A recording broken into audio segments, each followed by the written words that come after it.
जिथे जंग लगी नूं अज 11वां दिन हो गया है, पर जंग लगातार गंभीर हुंदी जा रही है, हालात खराब हुंदे जा रहे ने। सब तो पहला भारतीय विद्यार्थियों की ही गल करांगे जिहड़े यूक्रेन दे विच पढ़ाई करन गए हुए ने ते उत्थे फसे हुए ने। बहुत सारे हज़ारां की गिणती विच विद्यार्थी हाले भी उत्थे मौजूद ने। भारत वापस परतन वाले विद्यार्थी भी दस रहे ने कि वो किन्हां हालातां दे विचों लंघ के आए ने। दर्दनाक कहानियां उन्हां दियां सामने आ रही ने। इस दरम्यान भारतीय विदेश मंत्रालय ने कल जानकारी दी है कि यूक्रेन के खारकीव शहर दे विच फिलहाल कोई भी भारतीय नहीं बचिया ते हुण उन्हां दा उद्देश सुमी चों भारतीयां नूं बाहर कढना है। विदेश मंत्रालय के बुलारे अरिंदम बागची ने शनिचरवार की शाम नूं प्रैस कॉन्फ्रेंस की ते कहा कि सुमी तो भारतीयां नूं बाहर कढना बहुत ही चुनौती भरिया क्योंकि इत्थे हिंसा लगातार जारी है, वाहनां की कमी है। सब तो चंगा जिहड़ा विकल्प है वो युद्ध विराम ही हो सकदा है। यानी कि सुमी दे विच फसे भारतीयां नूं भारत सरकार लई भी बाहर कढना बहुत औखा है। उन्हां दस्सिया कि हुण भारत दा जोर ये देखण ते है कि यूक्रेन दे विच हाले भी कुल किन्ने भारती बचे हुए ने। दूतावास उन्हां लोकां नाल संपर्क करेगा जिन्हां ने खुद नूं रजिस्टर्ड नहीं करवाया। विदेश मंत्रालय ने दावा किया है कि हुण तक 13,300 लोकां नूं वापस लिआंदा जा चुक्या। सो भावें भारतीय विदेश मंत्रालय दावा करदा है कि खारकीव अते कीव समेत सारे शहरां दे विचों भारतीयां नूं बाहर कढ लिया गया है, पर जिन्ने भी भारतीय विद्यार्थी वापस आ रहे हैं वो यही कह रहे हैं कि यूक्रेन के अंदर भारत सरकार या भारतीय अंबैसी साड़ी कोई मदद नहीं कर रही। जदों सरहद ते आ जाते हाँ उस तो बाद ही अंबैसी के अधिकारी सानू मिलते हैं तो फिर फ्लाइटां दे राही वापस लिआंदा जांदा है। जलंधर जिले के 12 विद्यार्थी घर पहुंच गए ने। ढोल ढमक्कियां दे नाल इन्हां दा स्वागत किया गया। इसी तरह 4 विद्यार्थी अमृतसर हवाई अड्डे ते पहुंच गए ने। महल कलां दे भी 2 विद्यार्थी घर परत आए ने।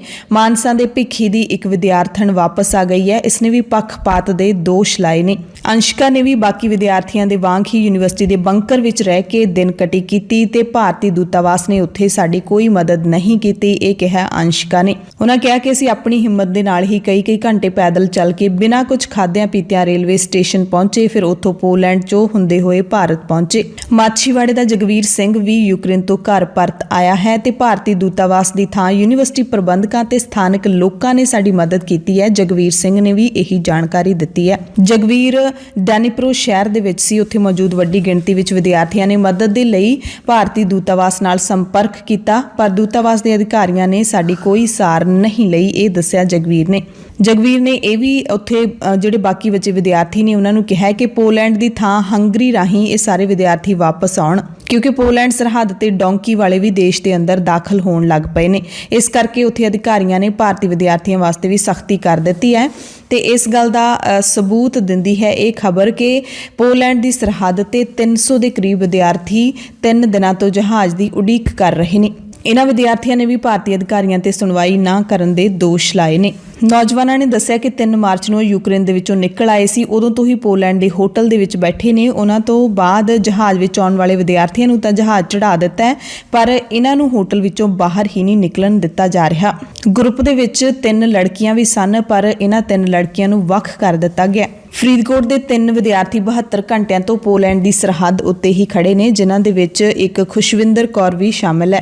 ये तिन्ने खारकीव यूनिवर्सिटी दे विच MBBS की पढ़ाई कर रहे सी अते 3 दिनों तो 2 दिनों तो लगातार अपनी वारी की उड़ीक कर रहे हैं। लुधियाने की गुरलीन कौर भी वापस परत आई है। उसने अपनी हड्डबीती सुणाउंदियां कहा कि बेसमेंटां दे विच कट्टे दिन सानू कदे भी नहीं भुल्लणगे। ते लुधियाने के 18 विद्यार्थी हाले भी यूक्रेन दे विच फसे हुए ने। गुरलीन ने भी यही हड्डबीती सुनाई है कि बंकर दे विच दिन कटी करन तो बाद जदों सानू मौका मिलिया तां असीं उत्थों निकल के रेलवे स्टेशन ते पहुंचे ते फिर रेल गड्डी राही रोमानिया सरहद ते पहुंचे। उत्थे लंबी उड़ीक करनी पई, फिर किते जाके सानू फ्लाइट मिली। गुरलीन ने भी कहा कि यूक्रेन दे विच भारतीय अंबैसी विद्यार्थियों की कोई मदद नहीं कर रही। अबोहर के हरजिंदर सिंह ने भी यही कहा कि भारत सरकार जे समय सिर मदद कर दिंदी तां मुसीबतां तो बच जांदे।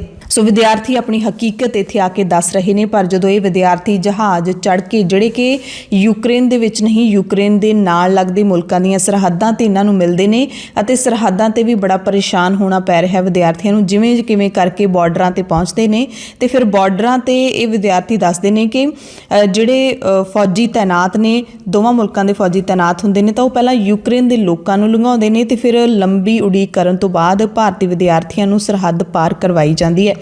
ਸਰਹੱਦ ਪਾਰ ਕਰਕੇ ਕੁਝ ਕਈ ਘੰਟਿਆਂ ਦੀ ਉਡੀਕ ਤੋਂ ਬਾਅਦ ਜਹਾਜ਼ ਮਿਲਦਾ ਹੈ। ਫਿਰ ਜਦੋਂ ਭਾਰਤ ਆਉਂਦੇ ਨੇ ਤਾਂ ਭਾਰਤ ਸਰਕਾਰ ਦੇ ਜਿਹੜੇ ਮੰਤਰੀ ਨੇ, ਲੀਡਰ ਨੇ, ਉਹ ਕ੍ਰੈਡਿਟ ਲੈਣ ਵਾਸਤੇ ਇਹਨਾਂ ਵਿਦਿਆਰਥੀਆਂ ਨੂੰ ਰਿਸੀਵ ਕਰਨ ਵਾਸਤੇ ਪਹੁੰਚਦੇ ਨੇ। ਫੁੱਲਾਂ ਦੇ ਗੁਲਦਸਤੇ ਦਿੱਤੇ ਜਾਂਦੇ ਨੇ, ਫੋਟੋਆਂ ਖਿਚਵਾਈਆਂ ਜਾਂਦੀਆਂ ਨੇ, ਮੀਡੀਆ ਨੂੰ ਦਿੱਤੀਆਂ ਜਾਂਦੀਆਂ ਨੇ ਤੇ ਇਹੀ ਪ੍ਰਭਾਵ ਪਾਇਆ ਜਾਂਦਾ ਕਿ ਭਾਰਤ ਸਰਕਾਰ ਉਹਨਾਂ ਦੀ ਮਦਦ ਕਰ ਰਹੀ ਹੈ। ਤੇ ਇਹ ਵਿਦਿਆਰਥੀ ਵਾਰੀ-ਵਾਰੀ ਇਹ ਕਹਿ ਰਹੇ ਨੇ ਕਿ ਯੂਕਰੇਨ ਦੇ ਅੰਦਰ ਸਾਨੂੰ ਮਦਦ ਦੀ ਲੋੜ ਹੈ, ਬਾਹਰ ਤਾਂ ਸਾਨੂੰ ਜਹਾਜ਼ ਮਿਲ ਹੀ ਜਾਣਾ। ਆਮ ਫਲਾਈਟਾਂ ਉੱਥੇ ਚੱਲ ਹੀ ਰਹੀਆਂ ਨੇ। ਇਸੇ ਦਰਮਿਆਨ ਯੂਕਰੇਨ ਵਿਚਲੇ ਭਾਰਤੀ ਦੂਤਾਵਾਸ ਨੇ ਕੱਲ ਇਹ ਕਿਹਾ ਹੈ ਕਿ ਸੁਮੀ ਤੇ ਪਿਸੋਚਨ ਦੇ ਵਿੱਚੋਂ ਭਾਰਤੀਆਂ ਨੂੰ ਕੱਢਣ ਦੇ ਅਸੀਂ ਯਤਨ ਕਰ ਰਹੇ ਹਾਂ ਅਤੇ ਅਸੀਂ ਬੱਸਾਂ ਨੇ ਜਿਹੜੀਆਂ ਉਹ ਉੱਥੇ ਭੇਜ ਰਹੇ ਹਾਂ ਤਾਂ ਜੋ 298 ਭਾਰਤੀ ਵਿਦਿਆਰਥੀਆਂ ਨੂੰ ਉੱਥੇ ਬੰਕਰਾਂ ਦੇ ਵਿੱਚੋਂ ਸੁਰੱਖਿਅਤ ਬਾਹਰ ਕੱਢਿਆ ਜਾ ਸਕੇ।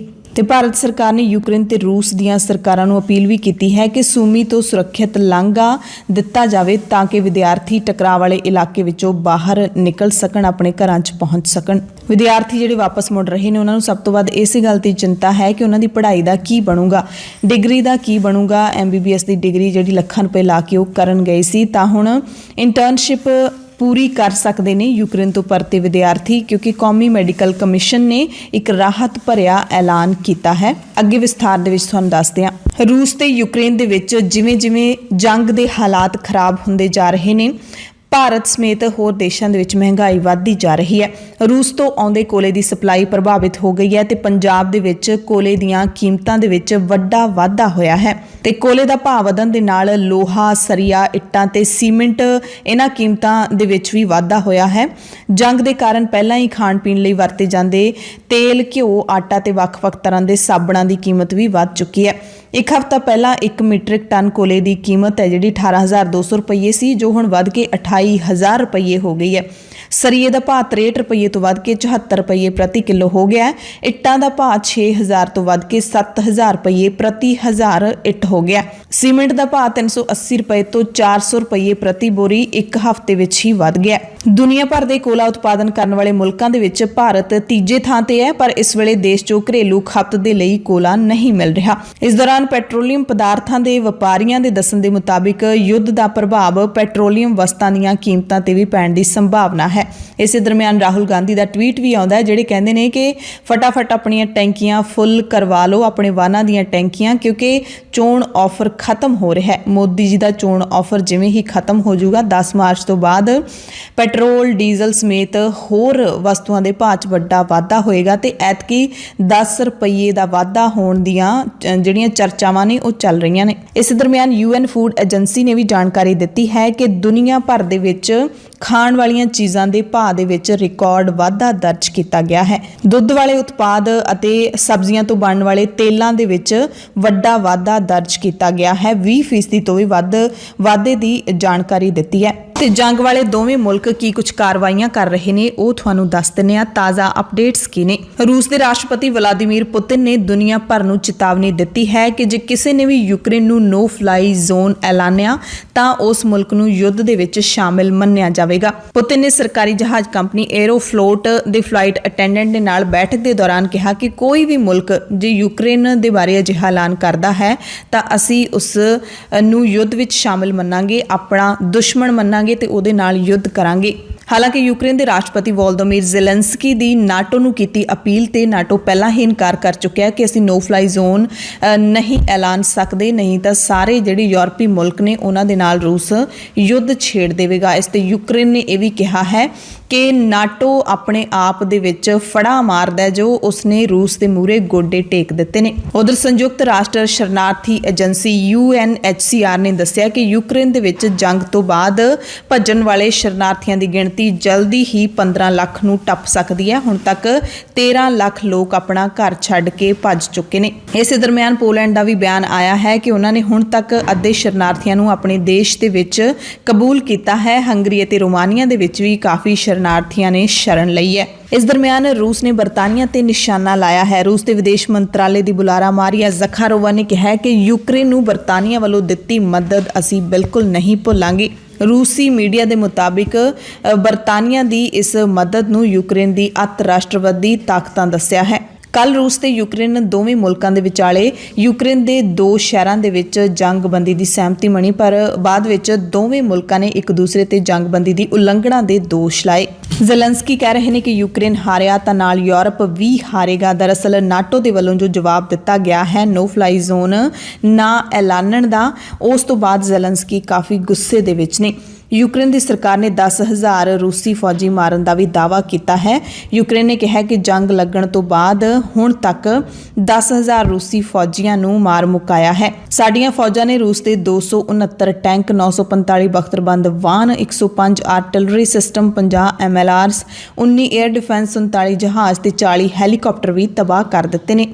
ਸੋ ਜੰਗ ਦੇ 11ਵੇਂ ਦਿਨ ਵੀ ਹਾਲਾਤ ਲਗਾਤਾਰ ਨਾਜ਼ੁਕ ਹੋ ਰਹੇ ਨੇ। ਇਸ ਦਰਮਿਆਨ ਅੰਮ੍ਰਿਤਸਰ ਤੋਂ ਕਾਂਗਰਸ ਦੇ MP ਗੁਰਜੀਤ ਸਿੰਘ ਔਜਲਾ ਨੇ ਕੱਲ ਪੋਲੈਂਡ ਦੇ ਵਰਸੋਵਾ ਸਥਿਤ ਗੁਰਦੁਆਰੇ ਅਤੇ ਸਿੰਧੀ ਮੰਦਿਰ ਵਿੱਚ ਯੂਕਰੇਨ ਤੋਂ ਆ ਕੇ ਠਹਿਰੇ ਹੋਏ ਪੰਜਾਬੀ ਵਿਦਿਆਰਥੀਆਂ ਤੇ ਹੋਰਨਾਂ ਵਿਦਿਆਰਥੀਆਂ ਦੇ ਨਾਲ ਮੁਲਾਕਾਤ ਕੀਤੀ। ਔਜਲਾ ਸ਼ੁੱਕਰਵਾਰ ਨੂੰ ਪੋਲੈਂਡ ਦੇ ਲਈ ਰਵਾਨਾ ਹੋਏ ਸੀ ਤੇ ਕੱਲ ਯੂਕਰੇਨ ਬਾਰਡਰ ਤੇ ਪਹੁੰਚ ਗਏ। ਔਜਲਾ ਨੇ ਵਰਸੋਵਾ ਦੇ ਵਿੱਚ ਗੁਰੂ ਘਰ ਅਤੇ ਸਿੰਧੀ ਮੰਦਿਰ ਵਿੱਚ ਠਹਿਰੇ ਹੋਏ ਪੰਜਾਬੀਆਂ ਦੇ ਨਾਲ ਗੱਲਬਾਤ ਕੀਤੀ, ਜਿਨ੍ਹਾਂ ਦੇ ਵਿੱਚ ਵਧੇਰੇ ਵਿਦਿਆਰਥੀ ਨੇ।